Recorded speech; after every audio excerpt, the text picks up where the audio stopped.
ಸಾಲ ತಗೊಂಡಿರೋರು ದಯಮಾಡಿ ಈ ವಿಡಿಯೋ ನೋಡಿ. ಆಮೇಲೆ ನೀವು ತಿಳ್ಕೊಳ್ಳಿ ಕಾನೂನು ಹೇಗಿದೆ. ಸಾಲವನ್ನ ತಗೊಂಡ್ಮೇಲೆ ಯಾವುದೋ ಒಂದು ಬ್ಯಾಂಕಿಂಗ್ ಸೆಕ್ಟರ್ ಆಗಿರ್ಬೋದು, ಪ್ರೈವೇಟ್ ಸೆಕ್ಟರ್ ಆಗಿರ್ಬೋದು, NBFC ಆಗಿರ್ಬೋದು, ಮೈಕ್ರೋ ಫೈನಾನ್ಸ್ ಆಗಿರ್ಬೋದು, ನೀವು ಅಗ್ರಿಮೆಂಟ್ಗೆ ಸಿಗ್ನೇಚರ್ನ ಹಾಕ್ಬಿಟ್ಟಿಟ್ಕೆನೆ ಕಾನೂನನ್ನ ನಿಮ್ಮ ಹಕ್ಕುಗಳನ್ನೆಲ್ಲ ಬಿಟ್ಕೊಟ್ಟಂಗಲ್ಲ.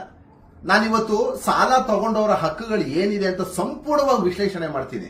ಆಮೇಲೆ ಸಾಲ ತಗೊಂಡವ್ರು ನೀವು ಈ ಕಾನೂನುಗಳನ್ನ ತಿಳ್ಕೊಳ್ಳಿ.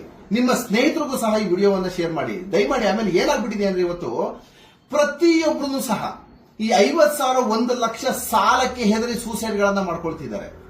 ಏನ್ರಿ ಹಣೆ ಬರ ಅದು. ಆಮೇಲೆ ಎಷ್ಟೋ ಸಲ ಫ್ಯಾಮಿಲಿಗಳು ಸಂಸಾರ ಸಮೇತ ಊರ್ ಬಿಟ್ಟು ಹೋಗ್ತಿದ್ದಾವೆ. ಇದಕ್ಕೆ ಈಗ ಕರ್ನಾಟಕ ಸರ್ಕಾರ ಒಂದಷ್ಟು ನೋಟಿಫಿಕೇಶನ್ ಗಳನ್ನ ಮಾಡ್ತಿದ್ದಾರೆ, ಕಾನೂನ ತರ್ತಾ ಇದ್ದಾರೆ.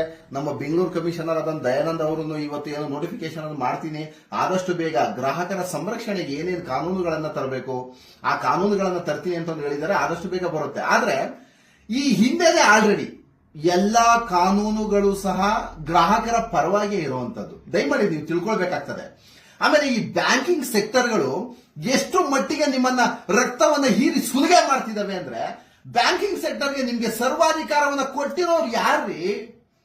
ಆಮೇಲೆ ದಯಮಾಡಿ ಸಾರ್ವಜನಿಕರು ಅರ್ಥ ಮಾಡ್ಕೊಳ್ಬೇಕು. ಯಾವ್ದೋ ಒಂದು ಇಲ್ಲದೆ ಇರುವಂತದ್ದು ಒಂದು 25-30 ಪೇಜ್ಗೆ ಅಗ್ರಿಮೆಂಟ್ ಸಿಗ್ನೇಚರ್ ಹಾಕೊಟ್ಟಿರೋಕೆ ನಮ್ಮ ಹಕ್ಕುಗಳನ್ನೆಲ್ಲ ಬಿಟ್ಕೊಟ್ಟಿದೀವಿ ಅಂತಲ್ಲ ಕಾನೂನು. ಬ್ಯಾಂಕಿಂಗ್ ರೆಗ್ಯುಲೇಷನ್ ಆಕ್ಟ್ ಇದೆ, RBI ಆಕ್ಟ್ ಇದೆ. ನಮ್ಮಲ್ಲಿ ನಿಮ್ಮ ಗ್ರಾಹಕರಿಗೆ ಯಾವುದೇ ರೀತಿಯಾದಂತಹ ತೊಂದರೆ ಆದಂತ ಕ್ಷಣದಲ್ಲಿ ಆರ್ಬಿಟ್ರೇಷನ್ ಕೋರ್ಟ್ಗಳಿದೆ, ಕಮರ್ಷಿಯಲ್ ಕೋರ್ಟ್ ಇದೆ, ನಮ್ಮ ಸಿವಿಲ್ ಕೋರ್ಟ್ ಇದೆ. ಏನು ಕಾನೂನುಗಳು ಯಾಕಿರುವಂತದ್ದು? ಪೊಲೀಸ್ ಅಧಿಕಾರಿಗಳು ಯಾಕಿರುವಂತದ್ದು? ವಕೀಲರು ಯಾಕಿರುವಂತದ್ದು? ಆಮೇಲೆ ನಮ್ಮ ಬ್ಯಾಂಕಿಂಗ್ ಸೆಕ್ಟರ್ ಅವ್ರಿಗೆ ಒಂದಷ್ಟು ವಿಚಾರ ಹೇಳೋದಕ್ಕೆ ಇಷ್ಟಪಡ್ತೀನಿ. ಆಮೇಲೆ ನೀವು ನಮ್ಮ ಜನಗಳನ್ನೆಲ್ಲ ರಕ್ತವನ್ನು ಸುಲಿಗೆ ಮಾಡ್ಬಿಟ್ಟು ರಿಕವರಿ ಮಾಡ್ತಾ ಇದ್ರಲ್ಲ ಏಜೆನ್ಸಿಗಳಿಗೆ ಅಂತ ಕೊಟ್ಬಿಟ್ಟು ನಿಮ್ಗೆ ಈ ಸರ್ವಾಧಿಕರಣ ಧೋರಣೆಯನ್ನ ಮಾಡಿ ಅಂತ ಹೇಳಿದ್ರು ಯಾರು? ಆಮೇಲೆ ಜನಸಾಮಾನ್ಯರು ದಯಮಾಡಿ ಅರ್ಥ ಮಾಡ್ಕೊಳ್ಳಿ. ಈ ಶ್ರೀಶಕ್ತಿ ಸಂಘಗಳು ಅಂತ ಮಾಡ್ಕೊಂಡಿದ್ದೀರಲ್ಲ, ಇದು ಎಷ್ಟು ಮಟ್ಟಕ್ಕೆ ಸರಿ? ಆಮೇಲೆ ನಮ್ಮಲ್ಲಿ RBI ಏನ್ ಗೊತ್ತಾ ಹೇಳೋದು, ಜನಸಾಮಾನ್ಯರು ದಯಮಾಡಿ ಅರ್ಥ ಮಾಡ್ಕೊಳ್ಬೇಕಿದು. ಎಲ್ಲ ಪ್ರತಿಯೊಂದು ಬೆಂಗಳೂರಿನಿಂದ ಹಿಡಿದು ಇಡೀ ಭಾರತದಾದ್ಯಂತ ಮೈಕ್ರೋ ಫೈನಾನ್ಸ್ ಗಳು ಮಾಡ್ಕೊಂಡಿದೆ. ಎಂತ ದಂಧೆ ಗೊತ್ತಾ ಅದು? ಆಮೇಲೆ ನಮ್ಮ ಹಳ್ಳಿಗಳಲ್ಲಿ ಏನು ಶ್ರೀಶಕ್ತಿ ಸಂಘಗಳಂತೆ, ಅದ್ಯಾವ್ದು ಕಿತ್ತೋದು ಸಂಘಗಳಂತೆ, ಆಮೇಲೆ ಅದ್ಯಾವ್ದು ಧರ್ಮಸ್ಥಳ ಸಂಘ ಅಂತೆ, ಕಾವೇರಿ ಕಲ್ಪತರು ಸಂಘ ಅಂತೆ, ಅದೇನು SSG, ಒಂದು 100 ತರ ಸಂಘಗಳಿದೆ ಬರೀ. ನಮ್ಮಲ್ಲಿ RBI ರೂಲ್ಸ್ ಏನಂತದ್ದು ಗೊತ್ತಾ? ಯಾವುದೇ ಒಬ್ಬ ವ್ಯಕ್ತಿ ಆದಾಯಕ್ಕೆ ಗಳಿಕೆಗೆ ಸಂಬಂಧಪಟ್ಟಂತೆ ಅವನ ಆದಾಯಕ್ಕೆ ಜೀವನ ಮಾಡ್ಕೊಳ್ಳೇಬೇಕಲ್ಲ. ಈಗ ಒಂದು 50,000 ರೂಪಾಯಿ ಸಂಬಳ ಬರ್ತಾ ಇರ್ತದೆ ಅಂತ ತಿಳ್ಕೊಳ್ಳಿ. ಅವನ ಜೀವನೋಪಾಯಕ್ಕೆ ಒಂದು 50% ಬಿಟ್ಟು 50% ಮಾತ್ರ ನೀವು ಲೋನ್ ಕೊಡಿ ಅನ್ನೋದು ಇದು ಕಾನೂನು. ಇದು ಜೀವನವನ್ನು ಮಾಡ್ಕೊಳ್ಬೇಕು, ಈ ಕಡೆ ಸಾಲವನ್ನು ತೀರಿಸಬೇಕು. ಇದನ್ನ ಮೀರಿ ಇವತ್ತು ಏನ್ ಮಾಡ್ತಿದ್ದಾರೆ ಗೊತ್ತಾ?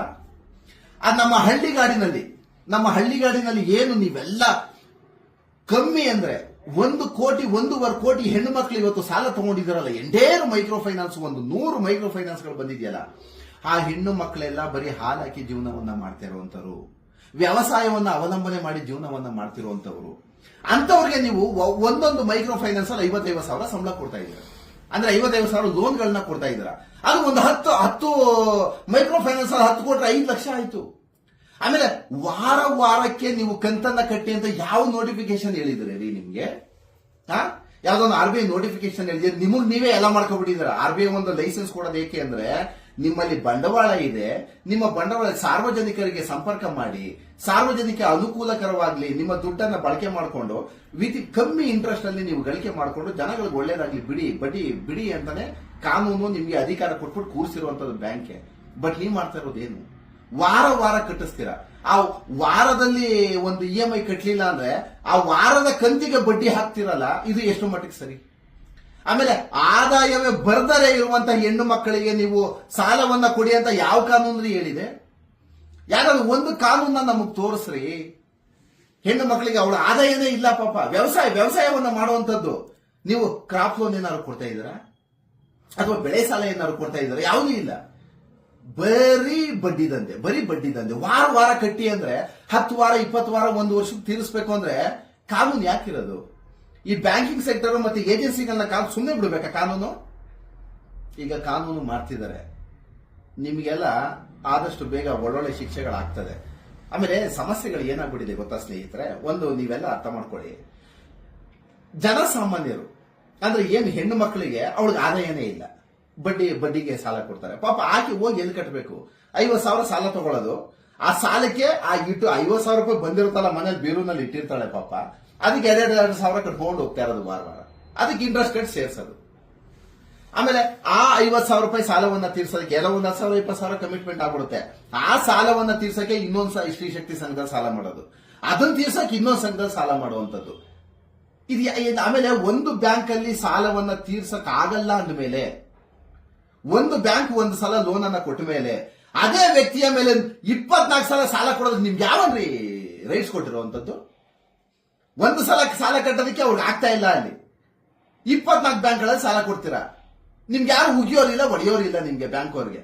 ಆಮೇಲೆ ಆ ರಿಕವರಿ ಏಜೆನ್ಸಿಗಳು ನಿಮ್ ಮನೆ ಹತ್ರ ಬಂದು ಗಲಾಟೆ ಮಾಡೋದು, ಹೊಡೆವಿ ಬೂಟಲ್ಲಿ ಆ ಲೋಫರ್ಗಳಿಗೆ ನೀವ್ ಯಾಕೆ ನೀವು ಕಂಗೆಡ್ತಾ ಇದ್ದೀರಾ? ನೀವ್ ಯಾಕೆ ಹೆದರ್ಕೊಂಡು ಊರ್ ಬಿಟ್ಟು ಹೋಗ್ತಾ ಇದ್ದೀರಾ? ಇವತ್ತು ನಾನು ನೋಡಿದೀನಿ, ಯಾವ್ದೋ ಹಾಸನದಲ್ಲಿ ಒಬ್ರು ಸೂಸೈಡ್ ಮಾಡ್ಕೊಂಡವ್ರು. ಯಾರು ನಿಮ್ಗೆ ಹೇಳಿರೋದು? ಸೂಸೈಡ್ ಅನ್ನ ಮಾಡ್ಕೊಳ್ಳೋ ಲೆವೆಲ್ಗೆ ನೀವು ಚಿತ್ರ ಹಿಂಸೆಯನ್ನ ಕೊಡ್ತಾ ಇದ್ದೀರಾ ಸಾಲ ವಸೂಲಿ ಮಾಡೋ ನೆಪದಲ್ಲಿ. ಅಂದ್ರೆ ಕಾನೂನಿನ ಭಯನೇ ಇಲ್ವಾ ನಿಮ್ಗೆ ಹಂಗಾದ್ರೆ? ಆಮೇಲೆ ಪಾಪ ನಮ್ಮಲ್ಲಿ ಇಲ್ಲಿ ಬೆಂಗಳೂರಲ್ಲಿ ಏನಾಗುತ್ತೆ, ಒಂದು ಫ್ಯಾಕ್ಟರಿನಲ್ಲಿ ಕೆಲಸ ಮಾಡ್ತಾ ಇರ್ತಾರೆ, ಒಂದು ITBT ಕಂಪನಿ LPO BPOಗಳಲ್ಲಿ ಕೆಲಸ ಮಾಡ್ತಾ ಇರ್ತಾರೆ. ಆತನಿಗೆ ಬರುವಂತದ್ದು 50,000 ಸಂಬಳ ಅಥವಾ 1,00,000 ರೂಪಾಯಿ ಸಂಬಳ ಬರುತ್ತೆ ಅಂತ ತಿಳ್ಕೊಳ್ಳಿ. ಈ ಕ್ರೆಡಿಟ್ ಕಾರ್ಡ್ ದಂಧೆ ಹೇಗಾಗಿದೆ ಗೊತ್ತಾ?